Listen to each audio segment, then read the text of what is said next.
अच्छा, बिस्मिल्लाहिर्रहमानिर्रहीम। हमारे पास थ्योरम है, let R be a principal ideal domain. Simply PID से भी हम इसको डिनोट कर सकते हैं। तो उस ब्रैकेट में ये कहता है कि an ideal in integral domain in which each ideal is principal. ऐसा इंटीग्रल डोमेन जिसमें हर एक आइडियल जो हो वो प्रिंसिपल हो। प्रिंसिपल आइडियल की जो डिफिनेशन हो बेसिकली हम इस तरह करते हैं कि ideal which has a generating set containing precisely one element is called a principal ideal। जिसमें वो आइडियल हमारे पास प्रिंसिपल आइडियल होता है जिसके जनरेटिंग सेट में एग्जैक्टली वन एलिमेंट हो। इसको हम क्या कह सकते हैं? इसको हम कहते हैं कि ये प्रिंसिपल आइडियल है। और पी आई डी जिसको हम प्रिंसिपल आइडियल डोमेन कहते हैं, इसको हम इस तरह डिफाइन कर सकते हैं, an integral domain in which every ideal is principal is called principal ideal domain. तो हम इसको इस तरह डिफाइन कर सकते हैं। ये थ्योरम कहता है then a non zero ideal of R is prime ideal if and only if it has a maximal ideal. इस थ्योरम का स्टेटमेंट ये कहता है कि अगर आर हमारे पास एक प्रिंसिपल आइडियल डोमेन हो यानी पी आई डी हो, तो आप ये साबित करें कि नॉन ज़ीरो कोई सा नॉन ज़ीरो आइडियल आर का है इज़ प्राइम आइडियल। तो आप कोई सा नॉन ज़ीरो आइडियल ले लें और इसको ये प्राइम होगा if and only if strong result है, इफ़ एंड ओनली इफ के साथ है, इफ़ इट इज़ मैक्सिमल, अगर ये मैक्सिमल हो। तो हम पहले एक और पार्ट को सपोज करेंगे, वो प्रूफ करके दिखाएंगे, फिर दूसरा सपोज करेंगे, उसको प्रूफ करेंगे। लेकिन हमारे पास जो पिछला थ्योरम हमने किया था वो उससे हम हेल्प लेते हैं, उसकी मदद से ये पहला पार्ट जो है ये हो सकता है। अगर हम आई को पहले कंसीडर करें कि ये मैक्सिमल है, तो ये प्रीवियस थ्योरम हम इसको लिख सकते हैं कि ये प्राइम आइडियल है। लेकिन अगर को रिटन एग्ज़ाम हुआ तो आपने वो थ्योरम यहाँ प्रूफ करके दिखाना है। बेसिकली इसको उसी तरह प्रूफ करना है जिस तरह पिछले वीडियो में प्रूफ हो चुका है। इस तरह भी वहाँ पर भी एग्ज़ाम में प्रूफ करना है। और suppose that I is a maximal ideal then by previous theorem I is a prime ideal. तो ये तो उस थ्योरम की मदद से साबित हो गया। तो कन्वर्सली हम ये सपोज करते हैं, assume assume assume that assume that an I is a non-zero prime ideal of R। तो कोई सा I जो है वो नॉन जीरो आइडियल एक प्राइम आइडियल है नॉन जीरो R का, which is P I D यानी प्रिंसिपल आइडियल डोमेन है। इसको हमने प्रिंसिपल आइडियल डोमेन जो है वो कंसीडर किया। We show that I is a maximal, हम यानी I को मैक्सिमल लाएंगे। let J be an ideal such that I is the subset of J is the subset of J is the subset of R। हमने तो ये कहा कि लेकिन इसके बीच में को मैक्सिमल के डिफिनेशन में हमने ये कहा कि कोई भी नहीं आ सकता, लेकिन हमने कह दिया कि कोई आ सकता है, लेट J, उसको हमने J का नाम दिया। अब हम ये इसको हम यहाँ तक लाएंगे कि आई और जे को आपस में इक्वल साबित करेंगे। तो तब कहीं जगह हम ये कह सकते हैं कि जे जो है प्राइम आइडियल, जिसको हमने बेसिकली सपोज किया है ये मैक्सिमल आइडियल है। तो हमारा target I is equal to J, इसको साबित करके दिखाना है। Let J be an ideal such that I is the subset of J and J is the subset of R since R is a principal ideal domain। तो R जो है principal ideal domain है। तो basically principal ideal domain की definition हमने की, उसमें हर ideal जो होते हैं वो प्रिंसिपल आइडियल बेसिकली होता है। वो प्रिंसिपल आइडियल हम इसको कहते हैं जिसकी जनरेटिंग सेट में एग्जैक्टली वन एलिमेंट हो। तो आई को हम इस तरह लिख सकते हैं जो ए से जनरेट हो रहा हो, और इस सेट को हम इस तरह भी लिख सकते हैं R A, where R belong to R, and J is equal to B, जो बी से जनरेट होने वाला आइडियल है, और इसको हम R B where R belong to R, इसको हम इस तरह डिनोट कर सकते हैं। नोट दैट ए को हम इस तरह लिख सकते हैं ना कि वन डाटा है, क्योंकि ये आइडियल की मदद से हम लिख सकते हैं। तो ये जो है वो जनरेटिंग सेट, इस जनरेटिंग सेट से बिलोंग कर रहा है, तो बेसिकली वो आई के बराबर हो। आई जो हमने ऊपर सपोज किया है कि I is the subset of जे, तो ये बेसिकली ए जो एलिमेंट है ये जे में जाएगा, ये बेसिकली कहाँ जाएगा? जे में जाएगा।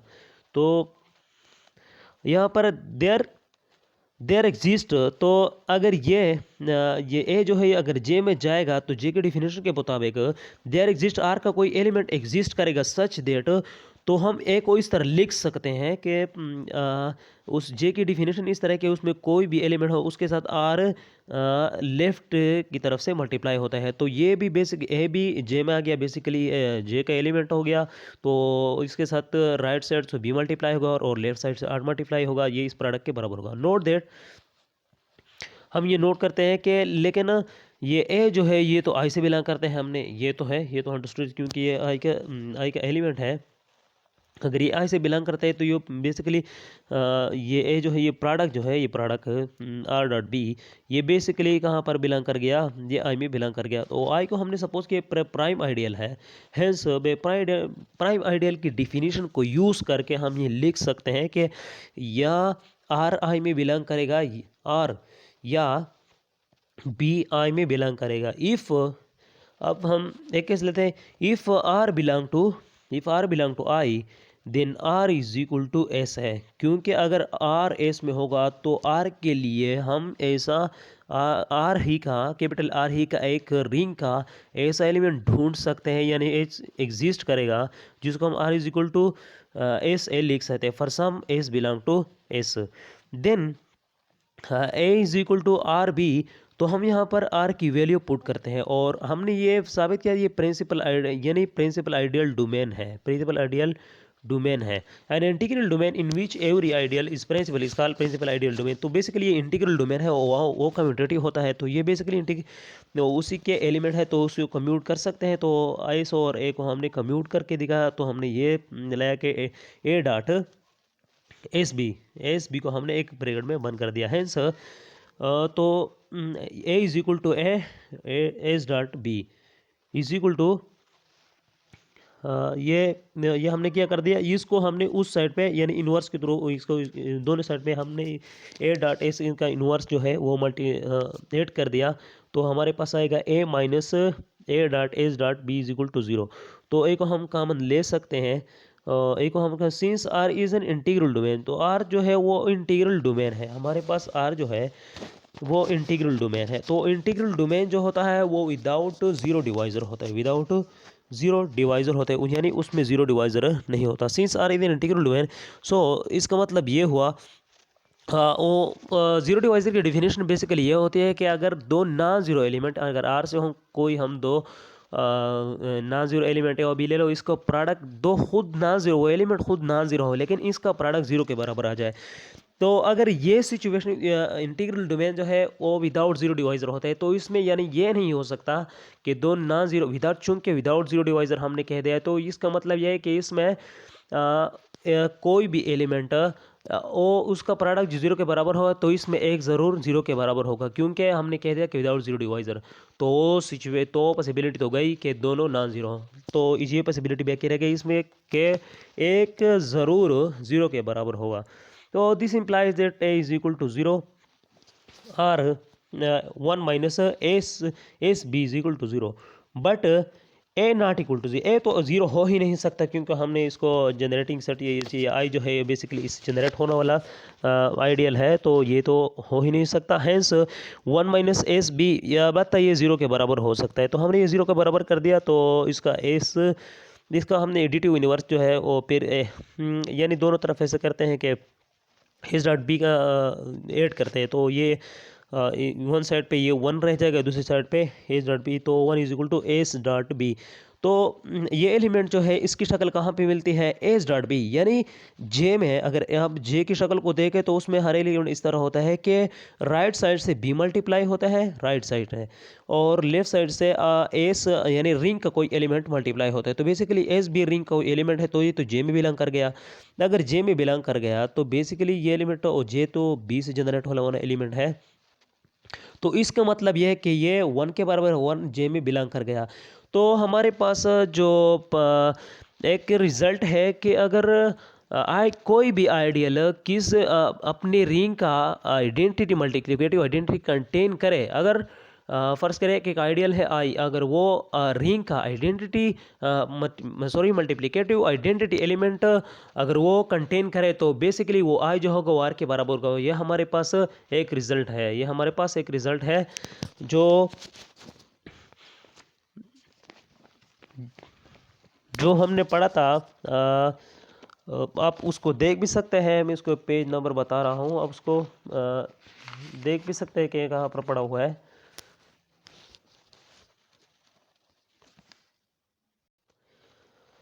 अच्छा, आप इस रिज़ल्ट को ये जो रिज़ल्ट मैंने बता दिया कि ये J is equal to R क्यों आ गया, J is equal to R इसलिए आ गया कि आप देख सकते हैं ये जो लेक्चर नंबर 5 का एक्सरसाइज है उसमें क्वेश्चन नंबर 8 है, क्वेश्चन नंबर 8 है एक्सरसाइज में, आप उसको देख सकते हैं। ये वहाँ पर पढ़ा है कि कोई भी आइडियल आर का अगर अपने ही आर का यानी रिंग का बेसिकली मल्टीप्लिकेटिव आइडेंटिटी कंटेन करे तो बेसिकली वो आइडियल जो होगा वो इसी रिंग के बराबर होगा। तो इसलिए J is equal to R आ गया क्योंकि 1 इसमें कंटेन कर गया।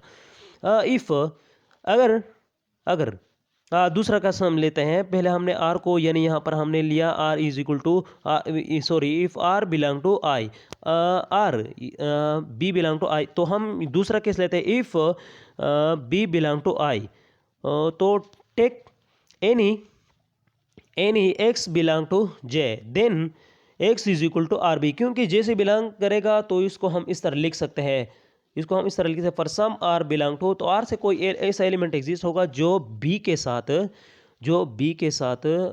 लेफ्ट से मल्टीप्लाई होगा, जो बी के साथ लेफ्ट से मल्टीप्लाई होगा। तो for some R belong to R, then S is equal to R B, और S is equal to R B, तो ये बेसिकली हमने बी को भी सपोज कर दिया था कि ये अगर आई से बिलोंग करेगा, अगर आई से बिलोंग करेगा तो इसकी शक्ल अगर हम देखें, ये जो प्रोडक्ट है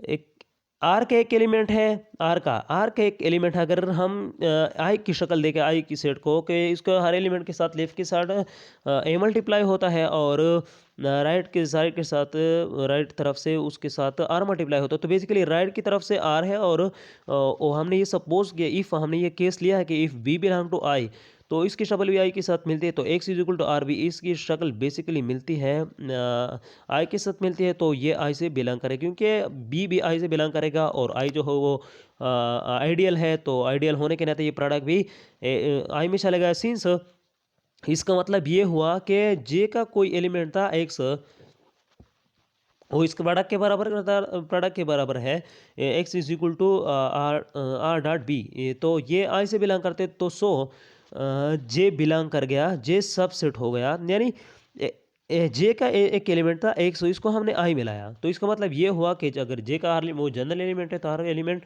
आई में आ सकते हैं, तो जे सबसेट है आई का। हेंस अगर जे सबसेट है आई का, तो this shows that hence J is equal to I. इसी तरह तो hence J is equal to I, this show that I is an maximal ideal, क्योंकि हमने सपोज किया था कि आई जो है वो आई जो है मैक्सिमल आइडियल, अगर कोई मैक्सिमल आइडियल यानी जे जो है उसका सबसेट आ गया, जे तो उसका सबसेट आ गया, तो इसको हमने मैक्सिमल आइडियल कंसीडर किया था।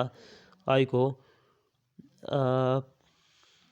को हमने मैक्सिमल आइडियल कंसीडर किया था, तो ये तो हमारे पास गिवन था कि आई जो है सबसेट है जे का। ये तो हमने सपोज ये लेट कर दिया कि कोई लेट सपोज अगर मैक्सिमल ना हो, अगर वो मैक्सिमल ना हो तो जे कोई ऐसा आइडियल होगा जो उसमें आई बिलोंग करेगा, क्योंकि आर और बीच अगर जे आई जो है वो मैक्सिमल नहीं हुआ, तो ये बेसिकली ये केस है कि हम इसको यहाँ पर एज ए गलत रास्ते यानी कंट्रडिक्शन से जाते हैं।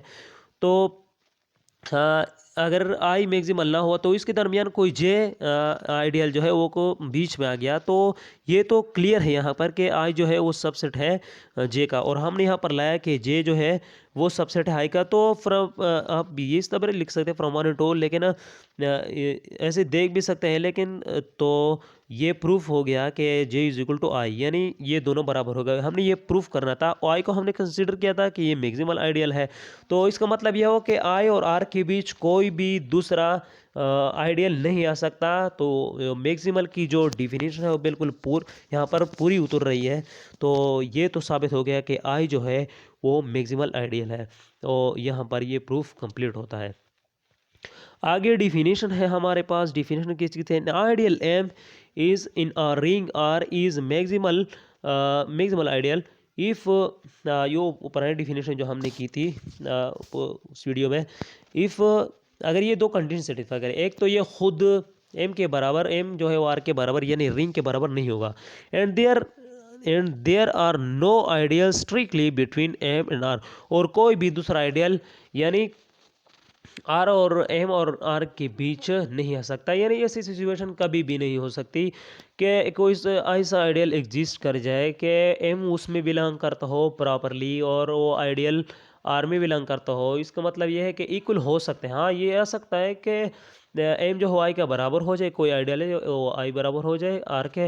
हाँ, ये सिचुएशन हो सकती है, लेकिन ये सिचुएशन कभी भी नहीं हो सकती। अगर कोई एग्जिस्ट कर भी गया तो बेसिकली वार के बराबर होगा। अगर कोई एग्जिस्ट कर भी है तो स्ट्रिक्टली का मतलब यह है कि कोई भी यहाँ पर आ नहीं सकता दूसरा आइडियल। तो दूसरा थ्योरम हमारे पास, let R be an commutative ring with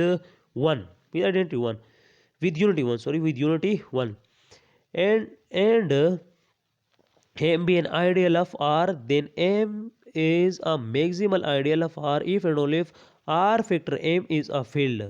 ये हमारे पास थ्योरम कहता है कि अगर R हमारे पास कम्यूटेटिव रिंग है with one and M be an ideal of R, और M कोई सा आइडियल R का है, then M is a maximal ideal of R if and only if R factor M is a field। तो ये कहते हैं कि हमारे पास M जो है मैक्सिमल आइडियल ऑफ R होगा इफ़ एंड ओनली इफ़ के साथ। ये रिजल्ट भी है, स्ट्रांग रिजल्ट है।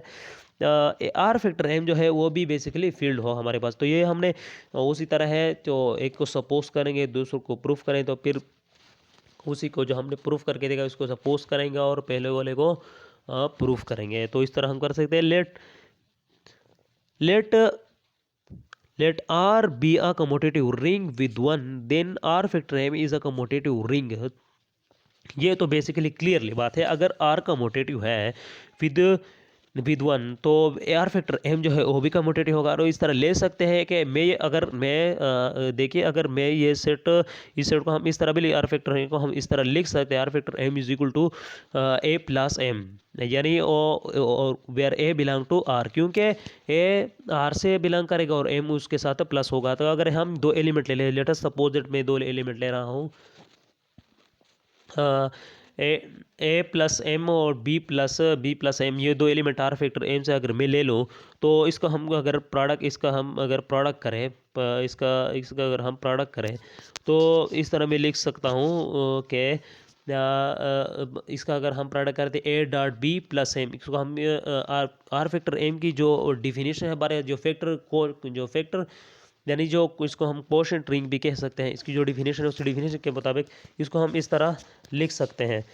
तो अगर ये product A dot B plus M, तो ए डॉट बी को हम लिख सकते हैं बी डॉट ए, क्योंकि आर को हमने माना है कि कम्यूटेटिव। तो ये बेसिकली इतनी आसान इतनी मुश्किल बात नहीं, ये सिंपली हो सकता है। Suppose M is a maximal ideal of R, हमने ये सपोज कर दिया कि एम जो है मैक्सिमल आइडियल ऑफ आर है, तो हमने ये प्रूफ करके दिया आर फैक्टर एम के R factor M basically a field है। तो we show that R factor M is the field, हमने ये शो करने का आर फैक्टर एम जो है वो बेसिकली अ फील्ड है। In order to show that R factor M is the field we have to show that every non zero element of R factor M has a multiplicative inverse. जब हम ये साबित करने जा रहे हैं कि R factor M is a field, तो बेसिकली हमने ये शो करना होगा कि आर फैक्टर एम में एवरी नॉन ज़ीरो एलिमेंट का इन्वर्स जो है वो एग्जिस्ट करेगा, मल्टीप्लिकेटिव इन्वर्स एग्जिस्ट करेगा। मल्टीप्लिकेटिव इन्वर्स एग्जिस्ट हो तो होगा वो जो बेसिकली आर जो है रिंग है विद रिस्पेक्ट टू एडिशन जब हम बात करें वो तो होगा, लेकिन हम with respect to multiplication every non zero element का, ये नॉन जीरो एलिमेंट की हम इसलिए बात करते हैं क्योंकि जीरो एलिमेंट का कोई इन्वर्स तो एग्जिस्ट हो ही नहीं सकता। तो एवरी नॉन जीरो एलिमेंट का हम इसमें मल्टीप्लिकेटिव इन्वर्स लाएंगे। Let a plus M be a non zero element of R factor M, क्योंकि ये नॉन ज़ीरो एलिमेंट है। क्यों है? क्योंकि एम जो है वो इसमें नॉन ज़ीरो, ये नॉन ज़ीरो एलिमेंट है आर फैक्टर एम का। अगर इसके साथ ये ए ज़ीरो कर दिया जाए तो फिर तो ये ज़ीरो एलिमेंट हो गया, क्योंकि अगर इसको इसको इसके साथ हम किसी को भी जमा करें तो या तो ये वही एलिमेंट देगा। और बेसिकली ये एम जो है सिंपली तो बेसिकली ये नॉन ज़ीरो एलिमेंट है, क्योंकि ये नॉन ज़ीरो एलिमेंट हो गया। तो नॉन ज़ीरो एलिमेंट है तो इसमें ये बिलोंग करे कि ए जो है एम में बिलोंग नहीं करेगा। ए जो है वो एम में बिलोंग नहीं करेगा। क्यों क्यों नहीं करेगा? कंसिडर द आइडियल, क्योंकि अगर ए एम में बिलोंग कर गया तो एम प्लस आर ए जो है एम प्लस आर ए, ये आर ए जो है एक ऐसा आइडियल है जो ए से जनरेट होने वाला सेट है। तो ए से अगर ए एम में बिलोंग करेगा और ये आर ए जो है ये ए से जनरेट होता है, तो बेसिकली ये एक एम का सबसेट आ गया। तो अगर अगर एम का सबसेट और अगर किसी सेट का फर्स्ट करें ए सेट ए सबसेट है बी का, और बी को हमने ए के साथ ऐड कर दिया तो फिर वो बी आएगा। इस तरह यहाँ पर भी एम आता है। तो इसलिए हम ये कंसीडर करते हैं कि ए अगर एम में ना हो तो कंसीडर द आइडियल, तो हम इन आइडियल को सपोज कर दें। Then M properly contain in, तो बेसिकली अगर ए एम में ना हो तो ये प्रॉपरली कंटेन करता है आर प्लस एम, जो है आर प्लस एम में कंटेन करता है। बिजली थ्योरम की तरह जो हमने पहली वीडियो बना प्रूफ किया था। As M is a maximal ideal, और एम जो है बेसिकली मैक्सिमल आइडियल है। और इसमें एम प्लस आर ए में एम प्रॉपरली कंटेन कर रहा है। तो इसका मतलब ये अगर मैक्सिमल आइडियल है एम, तो हमने मैक्सिमल आइडियल लिया है, तो इसका मतलब ये हुआ कि M plus R a basically R के बराबर होगा, क्योंकि मैक्सिमल होने के नाते बीच में तो कोई दूसरा आइडियल हो ही नहीं सकता। As one belong to R, और हम वो तो हमने सपोज किया है, यानी कि गिवन है ये हमारे पास के वन जो है वो आर में बिलोंग करेगा।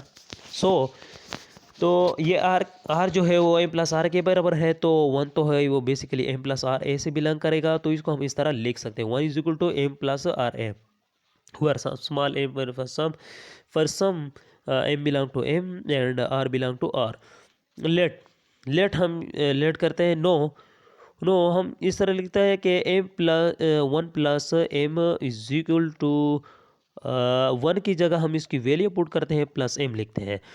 तो इसको बेसिकली जब हम कोशेंट रिंग जो है उसकी डिफिनीशन जो हम दे के विद रिस्पेक्ट जो उसमें एडिशन जो डिफाइन हुआ है, तो उसमें जो एडिशन डिफाइन हुआ है वो इस तरह है को इसको हम लिख सकते हैं इस तरह M plus M plus R ए प्लस एम, इसको हम इस तरह लिख सकते हैं। अच्छा, यहाँ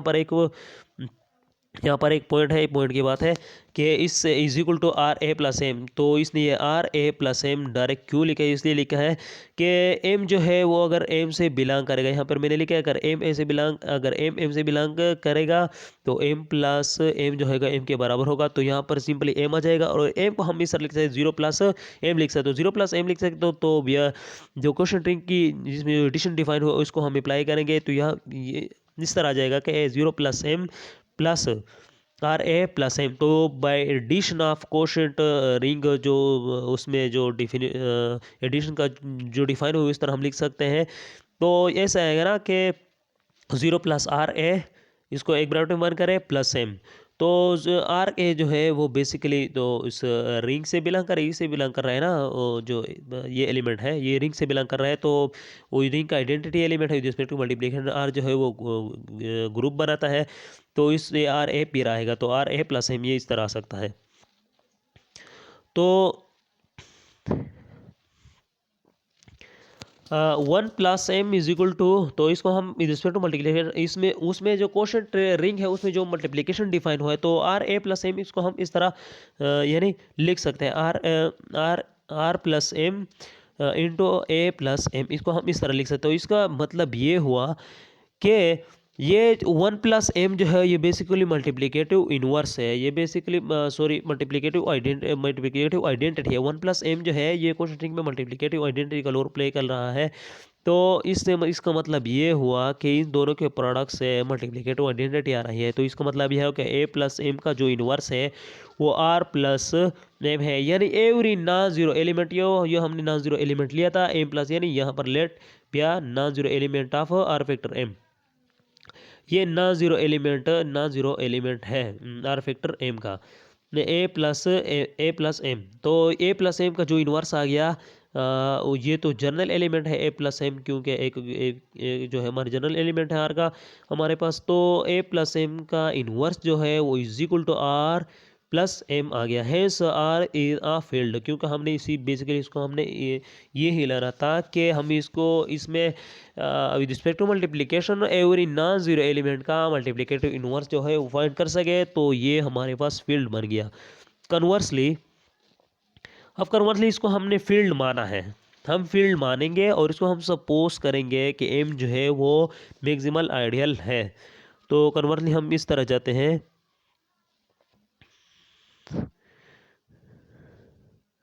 तो कन्वर्सली हम सपोज करते हैं कि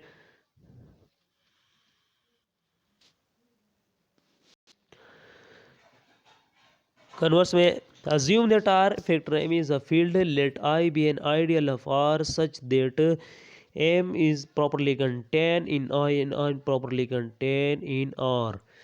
Assume that R factor M is a field, let I be an ideal. I कोई सा आइडियल है M का, such that M इसको प्रॉपरली कंटेन कर रहा है और I जो है वो R में प्रॉपरली कंटेन कर रहा है। Since let A belong to I such that A does not belong to M.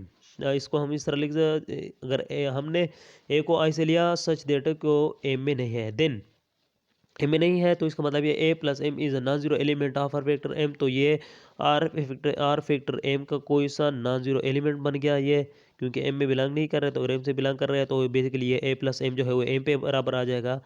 तो ये ज़ीरो एलिमेंट बन जाएगा आर फैक्टर एम का। तो हम इसको इस तरह यानी ए को हम वो ऊपर वाली बात जो है नॉन जीरो एलिमेंट वाली कि अगर ए एम से बिलोंग कर गया तो ए प्लस एम और ए बिलोंग टू एम, तो ये A plus M is equal to M हो जाएगा। जिस तरह प्रोडक्ट में भी होता है कि अगर कोई सब ग्रुप की हम बात करें तो है H is equal to H if A belong to H. तो इसका एडिशन में भी इस तरह हो सकता है कि A plus H is equal to H if A belong to H. वो पुरानी बात है हमारे पास। तो ये non zero element of R factor M है। सो क्योंकि ए एम से बिलोंग नहीं कर रहेगा, तो so A has a multiplicative inverse R factor M, क्योंकि हमने इसको फील्ड माना है। अगर तो फील्ड माना है तो फील्ड में हर एवरी नॉन जीरो एलिमेंट का मल्टीप्लिकेटिव इन्वर्स एग्जिस्ट करेगा। तो इसको हमने माना कि आर प्लस एम है वो बेसिकली। देन तो इसके प्रोडक्ट से M plus a one plus M is equal to A plus M dot R plus M. तो इसको हम जो क्वेश्चन टैग की जो मल्टीप्लिकेशन जो डिफाइन हुई है उस डिफिनेशन को हम अप्लाई करेंगे यहाँ पर। तो a R dot a plus M ये हमारे पास आएगा, यानी इसका मतलब ये होगा ए प्लस एम जो इसको नॉन जीरो एलिमेंट है तो इसका इन्वर्स जो है वो हमने आर प्लस एम को माना। तो इसको प्रोडक्ट से हमारे प्लस मल्टीप्लिकेटिव आइडेंटिटी आएगी। तो मल्टीप्लिकेटिव आइडेंटिटी आएगी, तो मल्टीप्लिकेटिव आइडेंटिटी जो है वन प्लस एम में आर फैक्टर एम में। तो इसको हम इस तरह लिख सकते हैं one plus this implies at one plus M is equal to a R plus M. A R plus M ये हमने इस तरह लिखा। तो इसको हम इस तरह शिफ्ट कर सकते हैं दोनों तरफ इन्वर्स को। ए आर की इन्वर्स को हमने अगर ए आर की इन्वर्स को हम दोनों तरफ में ऐड करें तो one minus a R belong to M ये हमारे पास एम में आ जाएगा, कि वो ही डिफिनेशन अप्लाई होगी कि A plus M is equal to M where A belong to M. तो डिफिनेशन अप्लाई करेंगे तो इसका यानी इसका जो डिफरेंस है वो आई में आ रहा है, क्योंकि हमारे पास हमें पता है कि ए को हमने लेट किया था आई में, तो आइडियल होने के नाते ए आर भी कहाँ पर जाएगा, आई में जाएगा। इसका मतलब ये है कि वन भी आई में जाएगा, क्योंकि इसका जो डिफरेंस है वो आई में आ रहा है। तो बेसिकली ये एलिमेंट भी आई में आता है तो वन भी आई में आएगा। This implies 10। यहाँ पर फिर एक बात वही बात रिपीट होगी कि अगर कोई भी आइडियल अपने ही रिंग का, यानी कोई सा आइडियल आई है एक रिंग का, वही रिजल्ट जो लेक्चर नंबर 5 की एक्सरसाइज में क्वेश्चन नंबर 8 में जो हमारे पास गिवन है कि अगर कोई सा आइडियल भी अपने ही रिंग का मल्टीप्लिकेटिव आइडेंटिटी कंटेन करे तो बेसिकली वो आइडियल जो होगा वो इसी रिंग के बराबर होगा। तो ये रिजल्ट हमारे पास आ गया है। M is a maximal ideal of R. तो एम जो है वो मैक्सिमल आइडियल ऑफ आर हुआ। तो यहाँ पर जो दो थ्योरम हैं बिल्कुल, ये दूसरा थ्योरम भी कंप्लीट, इसका प्रूफ भी कंप्लीट हो होता है। तो हमारे पास ये दो थ्योरम थे, और पहले एक थ्योरम था और डिफिनेशन भी था, थ्योरम था, दो एग्जाम्पल उन्होंने कर दिए, ये भी कर दिया, थ्योरम भी कर दिया। तो हमारे पास ये वीडियो यहाँ पर कंप्लीट होती है। तो thanks, good luck for everyone.